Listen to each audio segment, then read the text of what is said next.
జగన్మోహన్ రెడ్డి గారు ప్రతిపక్ష నాయకుడు అక్కడికి వచ్చాడు. అక్కడికి ఈ ఎల్లో మీడియా ఫోటోగ్రాఫర్ పోవడం అది అసలు కరెక్టేనా? నీ దానికి ఎక్కడికైనా సాక్షివాడు వస్తే వెంటబడి కొడుతున్నావే, తెలుగుదేశం పార్టీ రిలేటెడ్ దాంట్లో. అందుకే ఇప్పుడు ఎవరు అటు పోవట్లే ఇటు పోవట్లే, ఒక పెద్ద మనుషుల ఒప్పందంలాగా ఉంది. ఆ ప్రోగ్రాంలకు ఈ సాక్షి వాళ్ళు పోవట్లే, ఈ వైఎస్ఆర్సీ ప్రోగ్రాం వాళ్ళు రావట్లే. ఎందుకు? అక్కడికి వచ్చిన తర్వాత అనవసరమైన అన్వాంటెడ్ ఇవేమైనా జరుగుతాయేమో అనేది అది ఎవరి కంట్రోల్లో ఉండదు. అప్పుడు ఏదైనా ఏం జరిగిందో తెలియదు. ఆ ఫోటోగ్రాఫర్ నీట్గా ఉన్నాడు, ఎక్సెప్ట్ 4-3 బటన్లు తీసుకోవడం తప్ప. అతను ముందు వెళ్ళి ఒక కంప్లైంట్ ఏదో ఇచ్చాడు, మూగదెబ్బలు ఏదో తగిలాయి, కెమెరా తీశారు లాక్కున్నారని ఏదో చెప్పాడట. That's case okay, he has every right తను పోయి ఏదో కంప్లైంట్ ఇవ్వడానికి. పోలీసు నిజంగానే చేసుకోవడానికి అభ్యంతరం లేదు. ఇప్పుడు దాన్ని దేనికి మార్చారు? అటెంప్ట్ మర్డర్ అని వేసిన దాన్ని, ఎఫ్ఐఆర్లో ఉన్నదాన్ని మార్చి మళ్ళీ మెమో వేసి అటెంప్ట్ మర్డర్ కింద మార్చారు. అంటే ఎంత క్యాజువల్నెస్ అని. బహుశా ముందే అటెంప్ట్ మర్డర్ అయినందుకు ఎవరికో ఎస్ఐకో సిఐకో తిట్లు పడింటాయేమో తెలియదు. అంటే అటెంప్ట్ మర్డర్ అనేది ఎంత క్యాజువల్ అయిపోయింది.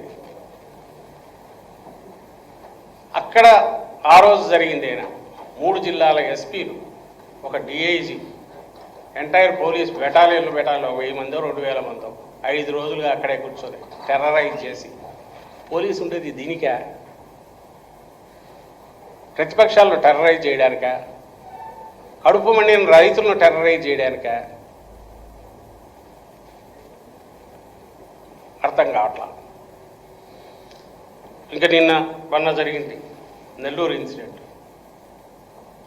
ప్రసన్న కుమార్ రెడ్డి సీనియర్ మోస్ట్, అంటే 6 టర్మ్ ఎమ్మెల్యే, ఆయన 6 టైమ్స్ ఎమ్మెల్యేగా ఎలక్ట్ అయినా. వాళ్ళ ఫ్యామిలీ డికేట్స్ టుగెదర్ పాలిటిక్స్లో ఉన్నారు. ఆయన ఇంటి మీదికి ఒక 100 మంది 200 మంది పోయినారు. ఆ విజువల్ చూడండి. కేవలం నేను ఏవి చూపిస్తున్నానంటే పోలీస్ అపతి అంటారా, లేకుంటే పోలీస్ ప్రేక్షక పాత్ర అంటామా, లేకుంటే పోలీస్ అటువైపు నుంచి ఇన్స్టిగేటర్స్ అంటామా, ఎవరైతే అటాకర్స్ ఉన్నాడో వాళ్ళకు ప్రొటెక్షన్ ఇచ్చే వాళ్ళు అందామా, జనమే నిర్ణయించుకోవాలి. అది చూస్తే అది ఒకసారి ఆ వీడియో పెట్టి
పోలీస్ అక్కడే ఉన్నారు.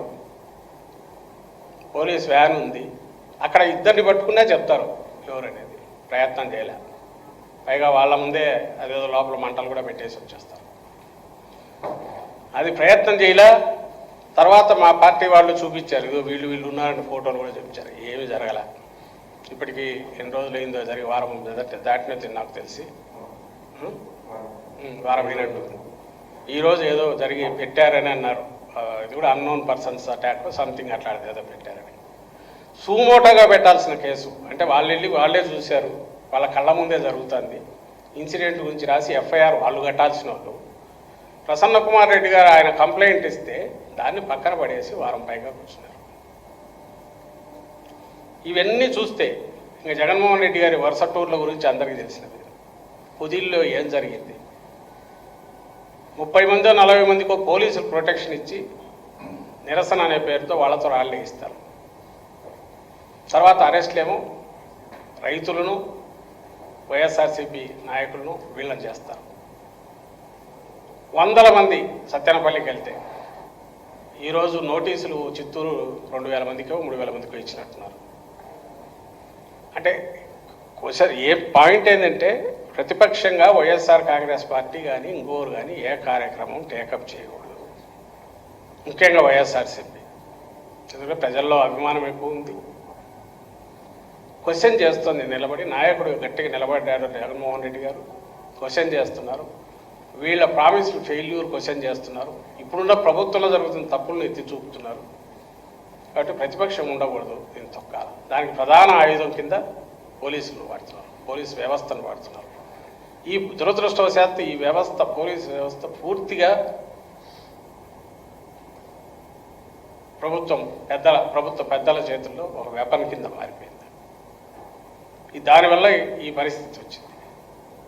ఇప్పటికైనా మేల్కోకపోతే, ఈ పరిస్థితి నుంచి బయటపడకపోతే,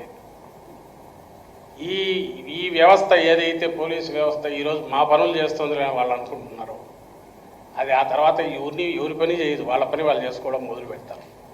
కంట్రోల్ అనేది ఉండదు. అది ఇంకా తెలిసినట్లేదు ఆయన చంద్రబాబు నాయుడు గారికి. దాని పరిస్థితి ఘోరంగా ఉంటుంది.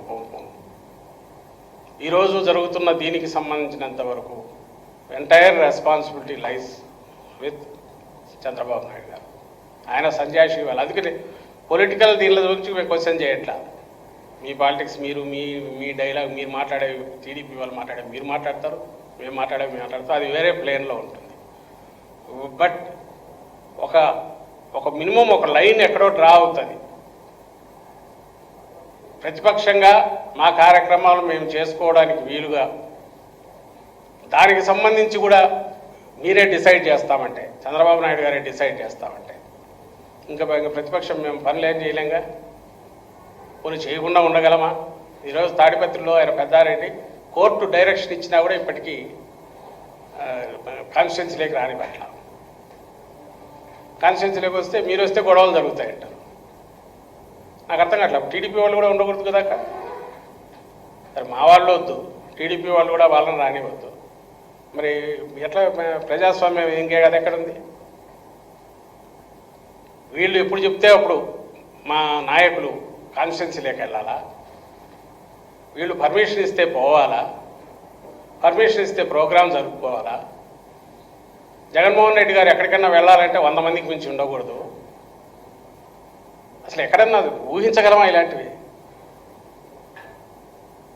ప్రజాస్వామ్యంలో ప్రజలే ఫైనల్ తీర్పరులు, పైన తీర్పు ఇచ్చేవాళ్ళుగా ప్రజాస్వామ్యంలో చెప్తే, వాళ్ళ ముందు ప్రజెంట్ చేసుకునే పని రాజకీయ పార్టీలు. ఇదిగో మేము ఇది చేస్తాం అని వాళ్ళ కార్యక్రమాల ద్వారా, ఉపన్యాసాల ద్వారా, అవి సరైనవి కాకపోతే వాళ్ళు రిజెక్ట్ చేస్తారు ప్రజలు. కానీ ఈ వాయిస్ వినిపించడానికి, కార్యక్రమాలు చేసుకోవడానికి, దానికి అవసరమైన వెసులుబాటు ఇది ఇవ్వడం అనేది ప్రభుత్వ యంత్రాంగం బాధ్యత. గవర్నమెంట్లు మారుతుంటాయి, రాజకీయ పార్టీలు వచ్చిపోతుంటాయి. ఆ స్టేజ్ దాటిపోయి వర్స్ట్ సిచ్యువేషన్ ఉంది, ఇంకా ఫర్దర్ వర్సన్ అయ్యేట్టుంది.